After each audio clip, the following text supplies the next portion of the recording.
Helo a chroeso I gynhadledd ddigidol Engage for Success Cymru 2020. Bydd e'n gynhadledd yn canolbwyntio ar ymgysylltu â gweithwyr a bydd ni'n canolbwyntio ar bob un o'r 4 galluogwr ymgysylltu â gweithwyr drwy lens y 7 nod llesiant o fewn y 10 llesiant cenedlaethau'r dyfodol yng Nghymru. Hello and welcome to Engage for Success Wales's Digital Conference 2020. Our conference will focus on employee engagement, and we'll be shining a light on each of the 4 enablers of employee engagement through the lens of the 7 well-being goals of the WellBeing and Future Generations Act in Wales. This year, we are delighted to be bringing this to you in association with Business News Wales. Diolch yn fawr iawn. In 2009, the MacLeod report was published. Its authors, David MacLeod and Nita Clark, were commissioned to conduct research into high-performing organisations across all sectors. And to elicit what these high-performing organisations had in common, their research found that there were 4 common themes. Firstly, they had visible, empowering leadership which provided a strong, strategic narrative about the organisation, where it had come from and where it was going. Secondly, each organisation had engaging managers who focused on their people, who coached and stretched them to reach their potential, and who treated each person as an individual. Thirdly, there was a strong employee voice throughout the organisations. Employees were seen as central to the solution, to be involved, listened to, and invited to contribute their experience, expertise, and ideas. Finally, they had organisational integrity, meaning that the values on the wall were genuinely reflected in day-to-day behaviours. There was no say-do gap, promises made were promises kept, or an explanation was given as to why not. These 4 common themes of strategic narrative, engaging managers, employee voice, and organisational integrity were defined as the 4 enablers of engagement. But why does employee engagement matter? It matters because there is a direct correlation between levels of employee engagement and levels of productivity, revenue growth and net profit, employee turnover, customer satisfaction, innovation, efficiency, and even health and safety. The analysis of evidence shows only around 1/3 of UK employees say they are actively engaged. 20 million workers are not delivering their full capability or realising their potential at work. 64% of people say they have more to offer in skills and talents than they are currently being asked to contribute at work. There is no doubt that 2020 has been economically challenging, with a slump in GDP and a huge increase in unemployment. This area of employee engagement is something within our influence to change, something that can assist in business growth at a time when so many businesses are under huge pressures. On behalf of Engage for Success Wales, may I thank our sponsors for this session, the Institute of Leadership and Management. Diolch yn fawr iawn. Finally, our conference is a not-for-profit venture. All attendance is free and profits will be donated to our partner charity, Daring to Dream. Donations can be made via www.daringtodream.wales and will help support the emotional health and well-being of patients in Wales. Diolch yn fawr iawn.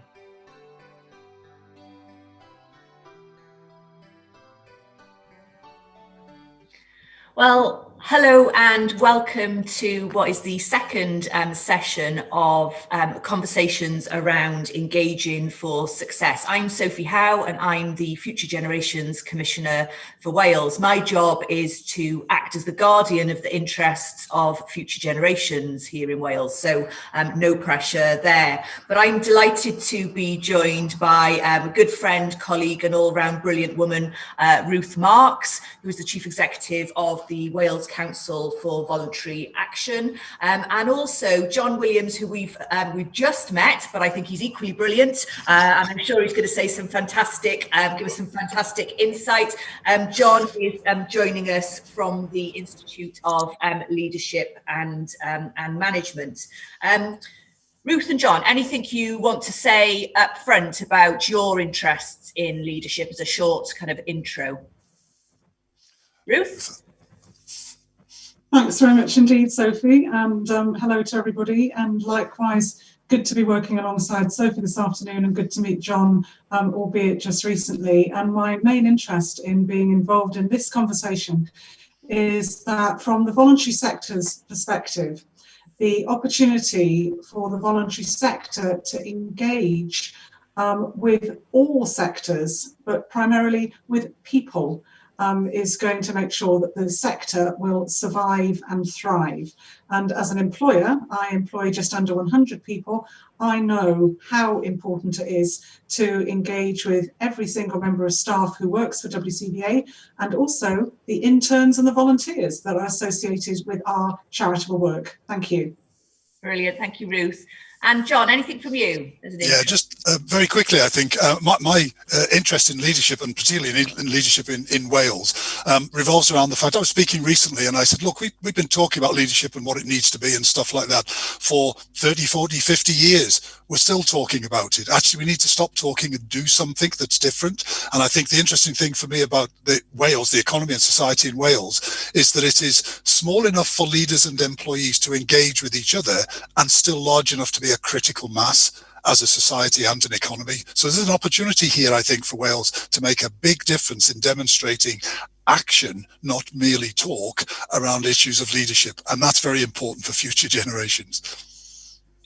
Thank you, John. And that segues me quite nicely into opening really the introduction of what we're going to be talking about here today. And John just spoke about our legislation, our groundbreaking Wellbeing of Future Generations Act, which really does provide both a new framework and a new impetus around the sort of leadership that we want to see here in Wales. And again, no pressure, but last week we were featured in the New York Times by Mariana Mazzucato, who, if you don't know her, she's described as an electrifying economist, also a celebrity economist. She advises world leaders. She's an advisor to the Pope.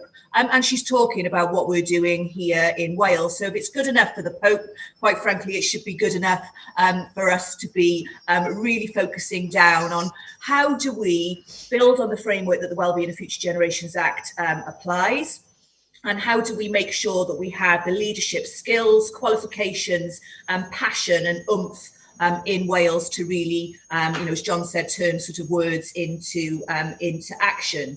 So I'm not going to, give you a kind of, lecture on the kind of technicalities of the Wellbeing of Future Generations Act, as I'm sure many of you will be well aware of it. But put simply, it sets out this aspiration around making sure that the decisions that we take in Wales meet today's needs without compromising the ability of future generations to meet their own needs.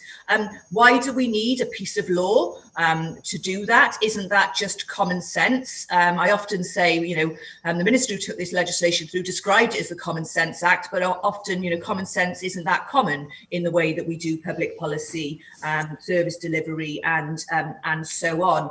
And, so this sort of sets out a framework for different action.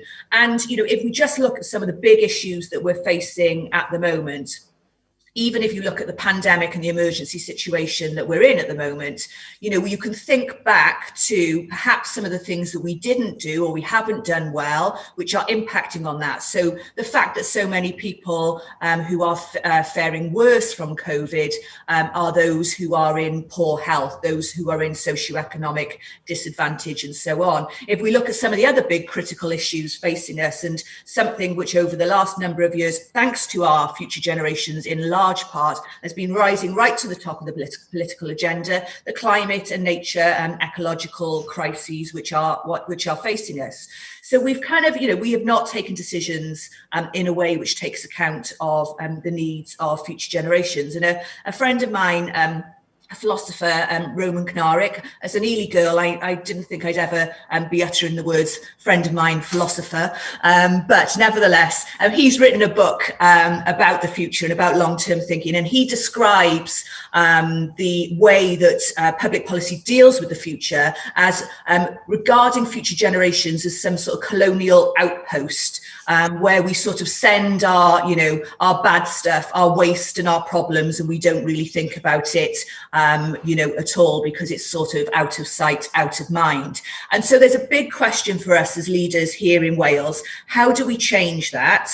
How do we engage our workforce around this narrative around the Future Generations Act, and particularly the 7 well-being goals for prosperity, focusing on a low carbon economy, focusing on circular economies, focusing on the health and well-being of our nation, focusing on cohesive communities and ensuring that we have a globally responsible Wales, as well as a Wales of vibrant culture and thriving Welsh language. So the conversation today is really going to be about exploring how do we use those metrics or those goals within the Future Generations Act to engage our workforce, to engage our leaders, and do these wellbeing goals and these principles within the Future Generations Act matter to employees here in Wales? And if they do, how do we make sure that our organisations recognise that? So the first question I'm going to kick off with is really about that. Do you think,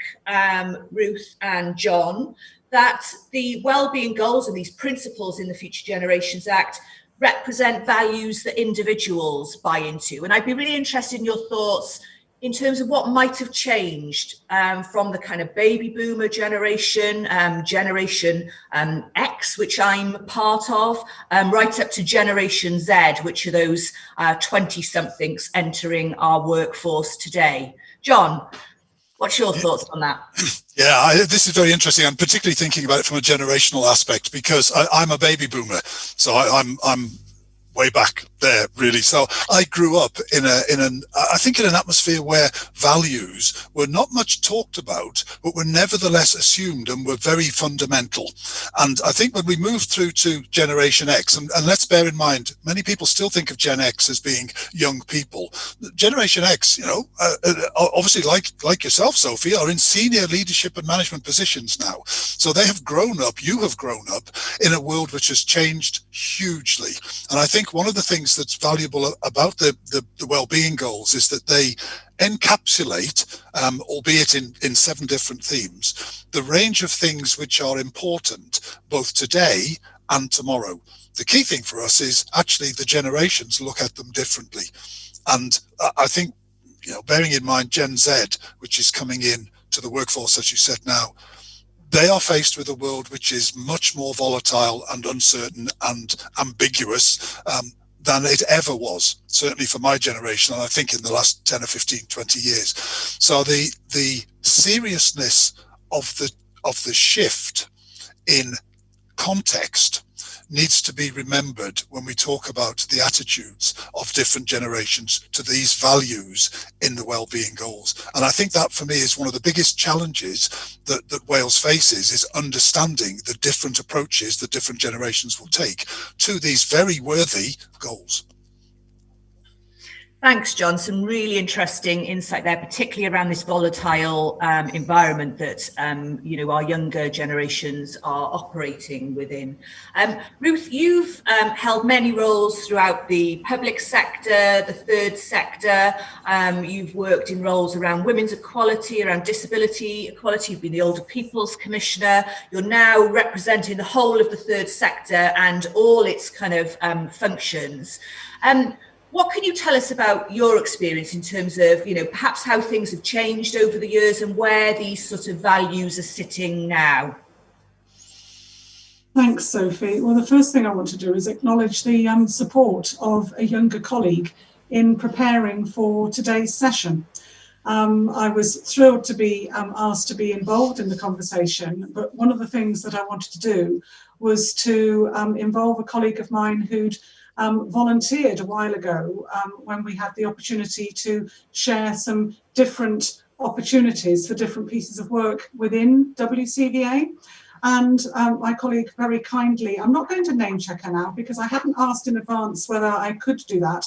And so I don't want to embarrass her possibly even further than she's going to be embarrassed, because hopefully she is listening to this conversation. But I'll be able to have a chat with her afterwards to see how she's feels that I've taken her briefing on board. And I think that's really the fundamental difference that I've experienced in the few roles that I've held at a senior level, is that there is a greater desire amongst my younger colleagues to get their voices heard and to share their thoughts and their experiences.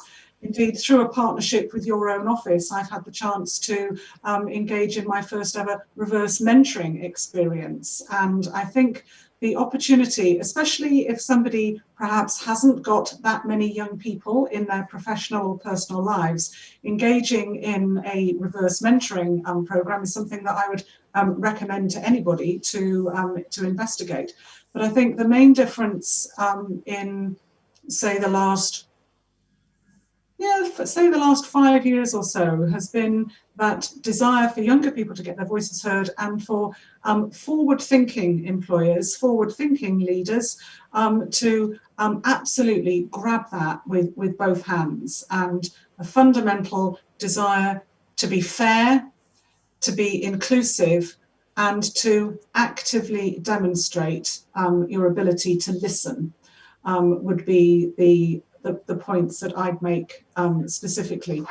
WCVA has actually undertaken some research as regards the barriers to successful implementation of the Act. And I think that many employees have do agree with the principles and the aims of the Act, but bringing that to life, giving real life examples, and reverse mentoring is one of those, is really helpful to both employees and to managers and leaders of organisations. This is not impossible. Here are some ways that you could do it. Try some of them, see which ones work for you. Thank you. So some real insights there, particularly around the need to be inclusive and to be listening to the voice of future generations. And indeed, you know, outside of the workplace and so on, we've seen those global movements with young people really kind of, you know, challenging the status quo and calling out current leaders for that failure to be inclusive and that failure to listen and act in their interests. So with the Future Generations Act goals, we have, you know, a focus on human health and well-being. So that kind of recognition that, you know, the be all and end all isn't necessarily working and how much money you earn and, you know, how much you're embedded into the rat race. This sort of focus on being more ethical and the values that organisations hold. So, you know, what are our organisations doing in terms of climate change? Is my pension fund being invested in ethical ways or not? You know, do we actually, you know, only want to focus on gaining profit, or actually should we be doing things which are translating that profit back into helping the most vulnerable in society and so on? And so I suppose my question is, you know, the extent to which you think that those are values held particularly by this Generation Z, and therefore if they are those values which they're particularly interested in, what does it mean to organisations, public, private, third sector, in terms of their workforce planning, in terms of bringing the best people into their roles, if those values aren't embraced? John?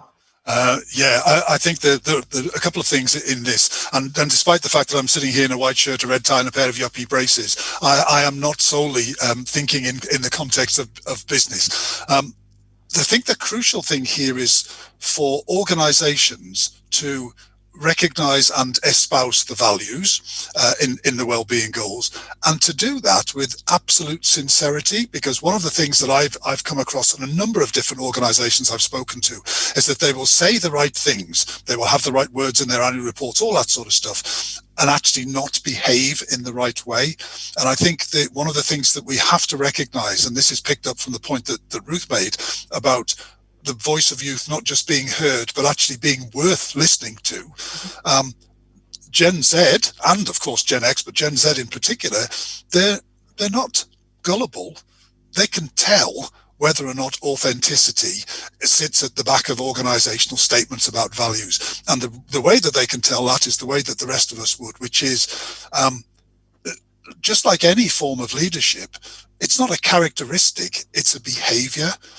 And if organizations say this and do that, then immediately they will pick up on that. And there is already a rejection of organizations who don't behave in line with the values that Gen Z believe in and the values that they ostensibly espouse as organizations. And I'm really, for one, I'm really pleased to see that rejection, because as I said before, we talked a long time. We need to actually now to see the right leadership behaving the way it should.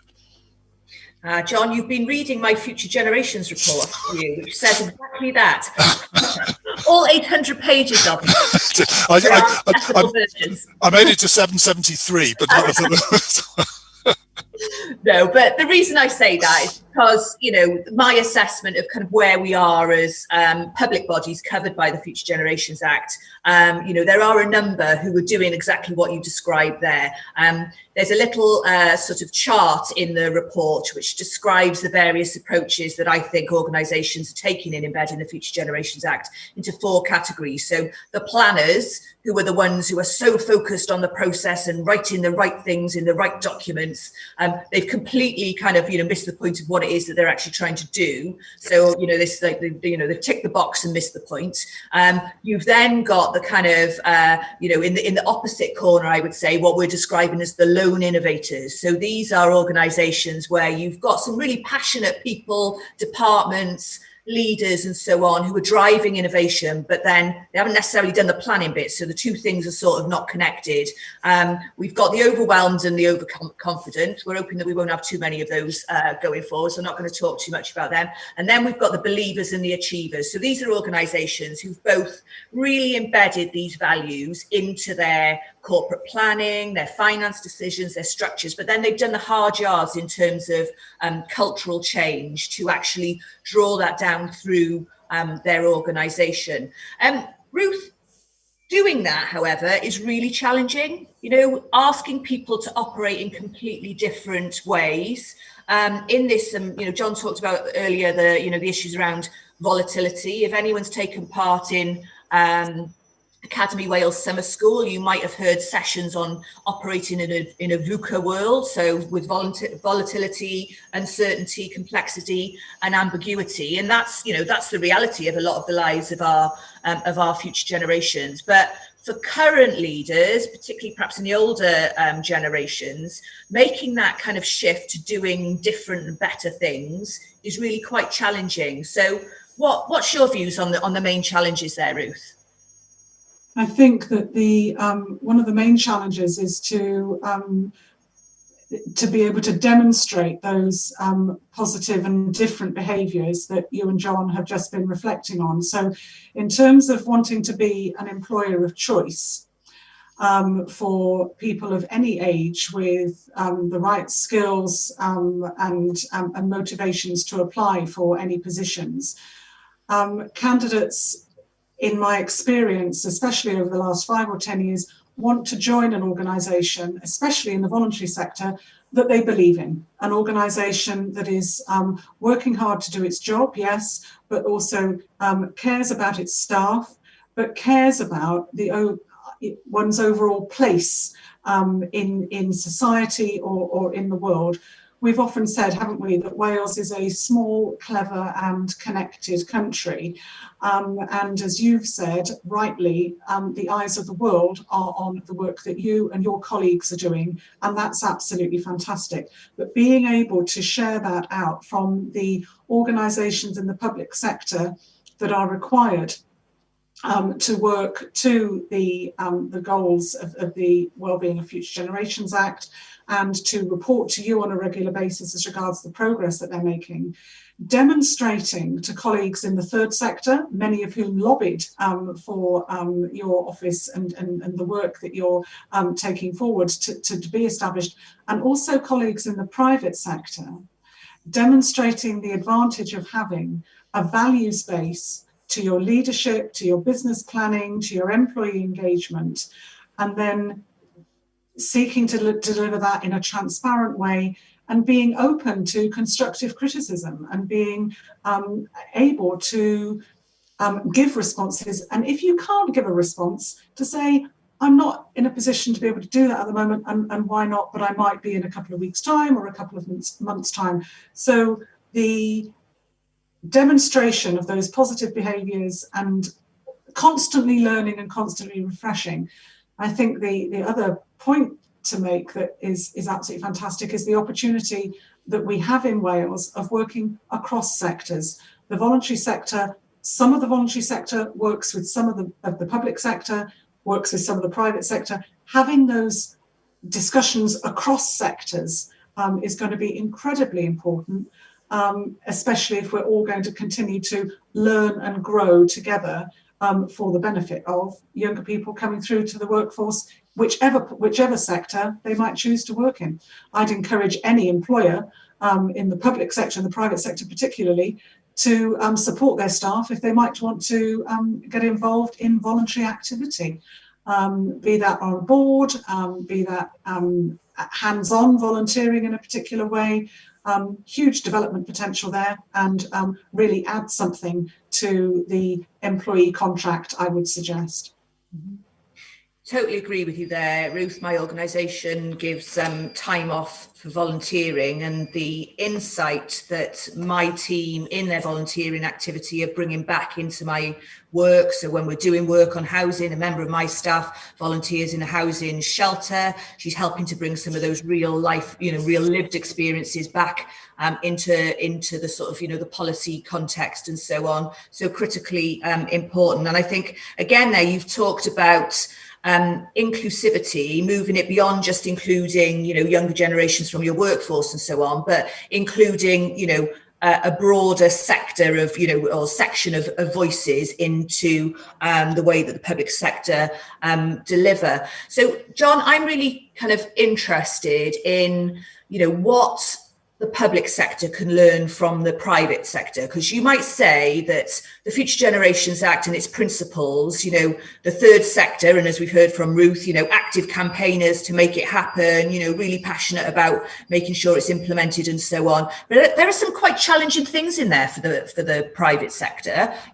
We want you to reduce your carbon emissions. You're not going to be getting public money unless you work on that. Actually, the economic contract here in Wales, if you get money from the government, we're going to be looking at your approach to staff health and well-being. We're going to be looking at how you're upskilling for the future. We're going to be looking at your carbon emissions and so on. And so, sometimes that can be tricky territory, but sometimes I think actually the private sector are chomping at the bit to do more of that.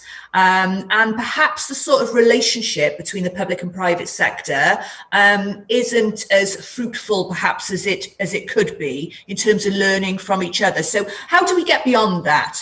Yeah, a really important point, Sophie, actually. And there's first of all, you're right, there are quite large swathes of the private sector that are chomping at the bit because they understand the almost three-dimensional nature of values. It's not just about profitability. It is also, of course, it's about prosperity, but it's about people and planet as well.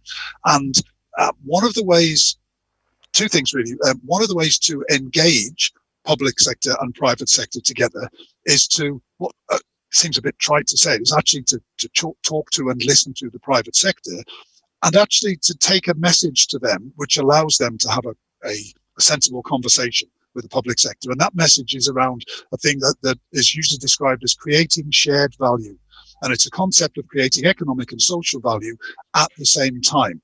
And those organizations in the private sector who understand this, actually the ones who take a longer term view, recognize that, as we talked about with Gen Z, the future actually belongs to those organizations who do espouse more than one bottom line. In terms of the type of message, how it might be done, there's a need, and I'm looking at the well-being goals now. One of the things that the private sector absolutely needs is clarity. It needs something on which to focus because it does have a profitability imperative which it needs to fulfill, and therefore the degree of clarity in the well-being goals, the degree of measurement that can be applied to them, stuff like that is going to be really important in the conversation with the private sector. Really, really important. So I think those are the things. One is to have that conversation based, particularly with those organizations who are in a position to take a longer term view. And secondly, be clear and demand clarity from them about what actually will be the outcomes from these. Yeah, some really interesting thoughts there. And I think there's some real challenges between, how do you provide clarity in a way which doesn't stifle innovation? So, we could say, if you're going to come and build houses for me, they must have rainwater harvesting and solar panels and all of these things, these, particular technical things, which, people, private sector organisations quite like to know, there we are, that's what we've got to do. Yep. But what if, actually what we might want is someone, in an innovative way to say, actually, we could achieve the same thing through Absolutely. building in green infrastructure or Yep. through community renewable schemes or what have you. So there's this real challenge, I think, isn't there, between providing that clarity and, and measurement versus how do you think about the art of the possible and don't blindly follow a set of requirements? Absolutely, and it's the difference between outputs and outcome. With outputs, we specify them. With outcome, actually, we agree the outcome we want and then let the deliverers get on with delivering it. As long as we're confident that they can do that, and of course, we connect with them in such a way that we keep in touch with whether or not the things are being achieved, then actually there is an opportunity there to get beyond the real specificity in normal, for example, in most public sector contracts, which don't just specify the output, they also specify the process. Getting away from that allows that innovation to occur. And, innovation is a function of ideas. Ideas are a function of connections. So the deeper the connections between the client, if we call it that, in terms of society represented by the public sector, and the providers in the private sector, the deeper that connection, the more innovative the outcome will be. Yeah, I think that's spot on. And certainly in the work that I've done recently over the last sort of 9 months or so looking at procurement, that relationship between public and private sector and those engaging early conversations are producing much better results than when we have an approach of the public sector saying we want 3 apprentices for every £1 million we spend with you. Yes. There's opportunities there to do potentially better things. You also talked, John, about creating shared values, and I'm interested in exploring with Ruth, what those shared values look like between public, private, and third sector. I think where we just sort of focus on profit, it's really kind of just a narrow way of looking at things, and actually doesn't achieve anything for any of us. I always remember a conversation which I had with someone who worked in Silicon Valley, and he was telling me about how, he was earning an absolute fortune. They were all earning an absolute fortune, but actually everything had been stripped away from that community. Nobody, could afford, other than the people who working in the tech industries there, nobody could afford to live there. All of the coffee shops, and so on are kind of closed because they couldn't get people couldn't afford to live there and work in the coffee shops. He was saying it's basically just a soulless environment there. So we've taken this sort of short term, it's all about profit, it's all around, tech and driving that kind of profit from that. But then what's around that has kind of collapsed. So Ruth, how do you, what's the role in the third sector or of the third sector in terms of working together with the private sector and the public sector to create, not just to sort of devise those shared values, but to actually enact them on the ground? I think the some summary phrases that capture some of the points that you've just been making for me would be around corporate social responsibility plus. So we're looking at things, I think, or we should be looking at things through more of a we I as opposed to an I, and in a co-produced sense, to use some of the jargon or phraseology that's used often in the third sector, that the far better conversation is a conversation that is shared with more than one person, with more than one set of skills or experiences. And we know, don't we, from the equality movement and especially from the disability movement, nothing about me without me. Wales has got some groundbreaking legislation. Your own is one example, but another recent example is the Social Services and Wellbeing Act that has put on the statute book here in Wales the opportunity for far more in-depth, meaningful assessments for people's needs, and focusing on individual needs, but also, of course, what individuals can do. All of us have got assets. Every single human being has got assets. Every single community has got assets. And I think I've heard you, or certainly your colleagues, talk about a national wellness service, as well as the National Health Service that I'm sure we all support and hold in high esteem, especially at the moment. But co-producing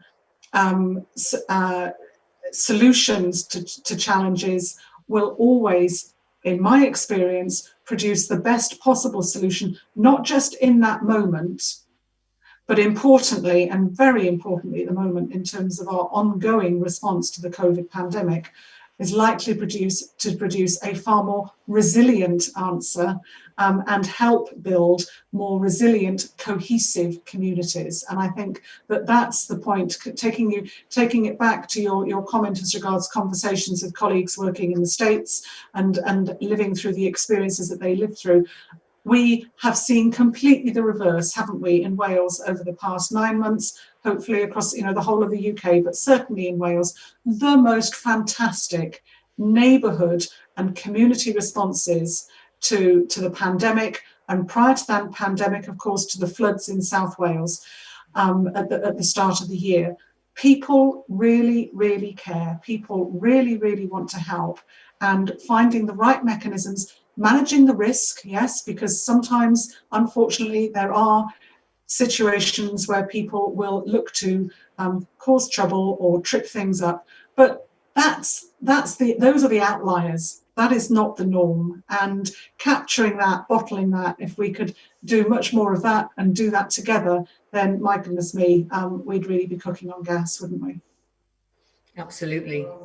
And you're talking there about the community response during the pandemic, and I've been talking to the government and others a lot recently around how do we seize or keep the good things that we've learned through that. I would say some of the good things are a bit of risk taking. Actually, I think certainly our public sector is often a bit too risk averse. I think that the third sector are more on the innovative side of that, and and the private sector as well.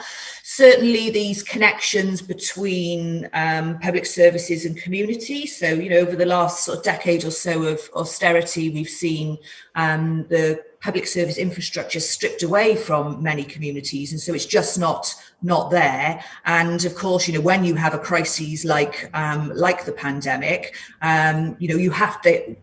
Public services have to rely on communities to deliver. Now, it's a bit of a sad state of affairs that we have to have a crisis for public services in some cases to realise that actually the community are their own experts and actually are probably more capable of delivering the things that they need. But, some really interesting things. So one council giving some really small grants to people in communities who are coordinating the local food deliveries or so on. We've seen the Arts Council giving grants to provide an income to creative professionals whose work has literally been disappeared, and in return they've been dancing in the streets, socially distanced with communities. They've been, delivering poetry and plays outside the doors of nursing homes and so on. And so that joint working. And we've also seen, of course, the private sector really stepping up and,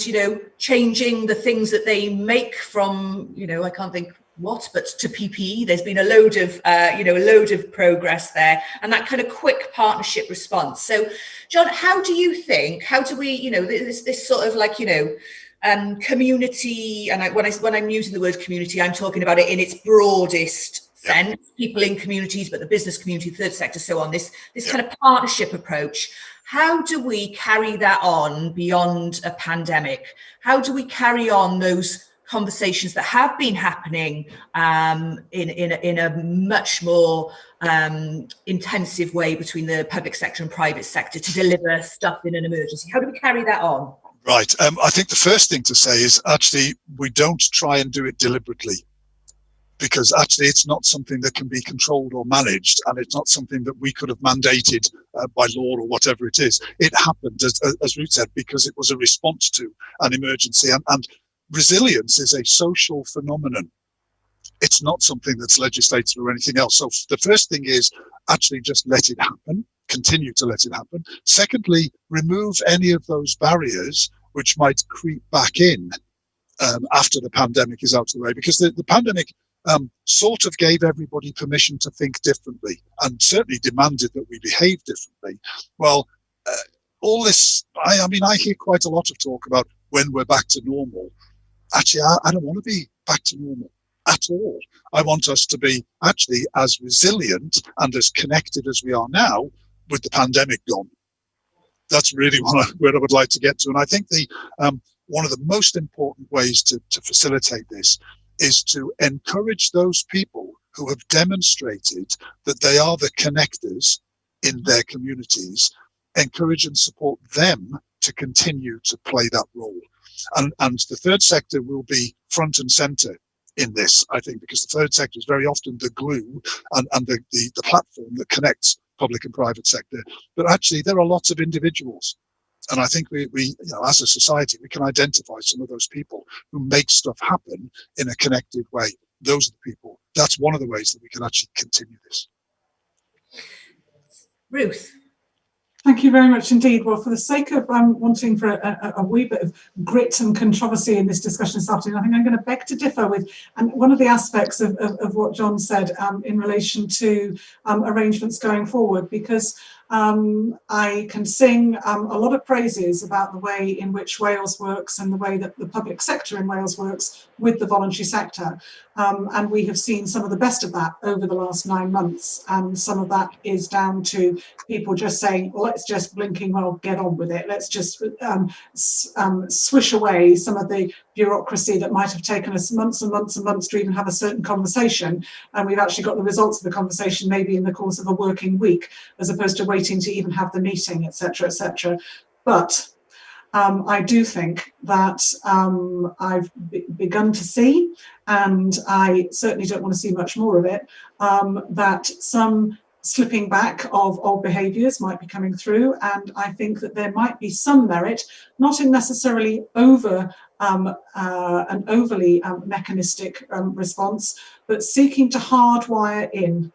And I'm using a ministerial phrase of a meeting that I didn't attend, but that I heard about, and I thought it was an absolutely cracking phrase, so I'm using it whenever I get the opportunity. So to hardwire in some of the best behaviours and some of the best ways of working that we have seen over the last 9 months, and if appropriate, and I'm not saying that it necessarily is always appropriate, but if appropriate, to make sure that that opportunity for a co-produced discussion to inform the best planning and processes and action steps going forwards would be incredibly helpful. And I would also just want to add the opportunity to promote fair work and fair pay and the living wage and employees' voices being heard, all the social partnership principles, which I'm absolutely confident that will be the most helpful to the most prosperous and resilient Wales going forwards. Thanks, Ruth. And I think you're absolutely right in terms of the need to hardwire in. But it's all too easy, I think, isn't it, to sort of, do something different in an emergency, and then always we're all back to normal now.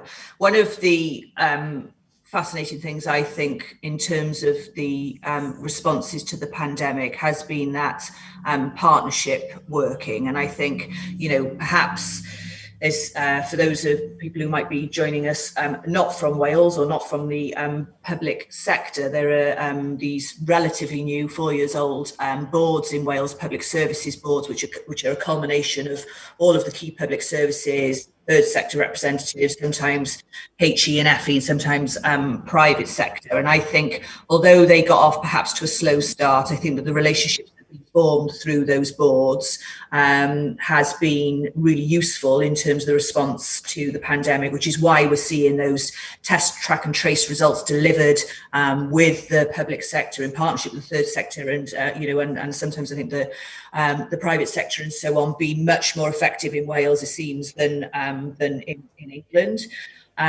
So that kind of coming together, I think, is really crucial.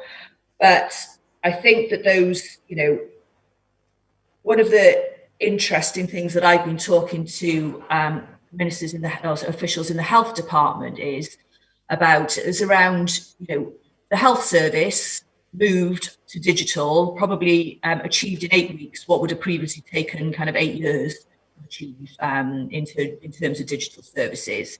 It would be very easy now to just say, job done, we've gone digital, we're going to deliver the same service, but it's going to be online. And actually, what we know is that service that we deliver is not actually keeping people well. It's treating them when they're ill. It's dealing with a problem after it's happened. So how do we make sure that the things that we're baking in aren't just superficially good, and in this sort of really turbulent time that we're living in, find the space for some really broader transformational things to happen? What I want to ask you, I think, is if there was one thing that could happen in Wales in terms of leadership, in terms of our organisations, that could hardwire in transformational change rather than perhaps a veneer of change, what would it be? Tough question. Sorry, John, I'm going to come to you. Well, I know we're pressed for time, so I'll make this very quick. There's a principle that money follows talent. If we want to see a prosperous Wales in future, the key is to keep the talent of future generations in Wales. That's what I would be focusing on. Well, short and sharp. Thank you, John. Ruth? I think mine would be to be as inclusive as possible, and to make sure that voices and experiences that aren't currently well represented or sufficiently well represented are actively sought out, actively listened to, and actively acknowledged for the value and the incredible richness of diversity that we are possibly missing in some of our public and private and voluntary sector discussions, and especially in that partnership approach. Well, thank you both. So we've got focusing on maintaining that and supporting that talent. We've got inclusivity, big theme of what Ruth has talked about in particular, diversity. So really good themes for us to take away from the conversation today. For those of you listening, I suppose the challenge back to you, what is the thing that you will do to engage your employees and your organisation to deliver on some of the things that we've been talking about today? What are the risks if you don't do that, and what are the possibilities if you get it right? What is it that you're going to do in terms of your actions today for a better tomorrow within your own sphere of influence? So I think we've probably run out of time now. Can I thank both Ruth and John for the brilliant discussion, conversation, insights, and lots of food for thought for anyone who is in a leadership position at whatever level in Wales. Thank you very much for joining us. Diolch yn fawr iawn. Ar ran Engage for Success Cymru, hoffwn ni ddiolch eto i bawb sydd wedi cyfrannu heddiw yn ogystal â noddwyr. Byddwn ni heb wedi gallu gwneud hyn hebddo chi. On behalf of Engage for Success Wales, may I again thank each of our conversationalists today, as well as our sponsors. We could not have done this without you. Diolch yn fawr iawn. Ni'n gobeithio bydd chi gallu fynychu'r sesiynau eraill a hefyd yn edrych ar y cynnwys ar-lein lle mae dewis o erthyglau ar gael. We hope you will tune in to our other sessions and also check out our content online, where we have a selection of articles. Diolch yn fawr iawn, cadwch yn ddiogel ac aroswch yn iach. Thank you, stay safe and stay well.